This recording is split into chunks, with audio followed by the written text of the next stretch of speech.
Hello dear English learners, আমরা জানি কাম অর্থ আশা। আসলে আমরা কি জানি কাম অর্থ হ? জানতে হলে আপনারা ভিডিওটি দেখতে থাকুন। এখানে কাম অর্থ আশা, কাম অর্থ হ।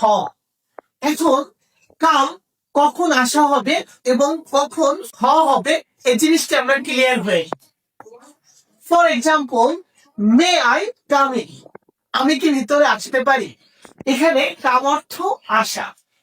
আমার দ্বিতীয় example, they have come to visit my grandfather at our house, তারা এসেছে আমার দাদিমাকে দেখতে আমাদের বাড়িতে।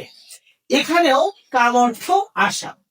এখন অন দ্য আদার হ্যান্ড, দ্বিতীয় শব্দটি কাম অর্থ হওয়া। For example, everything will come right in the end, শেষমেশ সবকিছু ঠিক হয়ে যাবে। অতএব এখানে কাম অর্থ হ অর্থে ব্যবহৃত হয়েছে। দ্বিতীয় example, at last dreams came true, অবশেষে স্বপ্নগুলো সত্যি হয়েছিল। এখানেও কাম অর্থ হ অর্থে ব্যবহৃত হলো। আশা করি এ ধরনের লিসেন আপনাদের ভালো লাগছে। অবশ্যই লিসেন গুলো কেমন হচ্ছে আমাকে অবশ্যই অনুপ্রাণিত করবে। যদি লিসেন গুলো আপনাদের উপকার হয়ে থাকে তাহলে কমেন্টস করে উৎসাহিত করবে, যাতে আমি পুনরায় এ ধরনের ভিডিও তৈরি করতে পারি।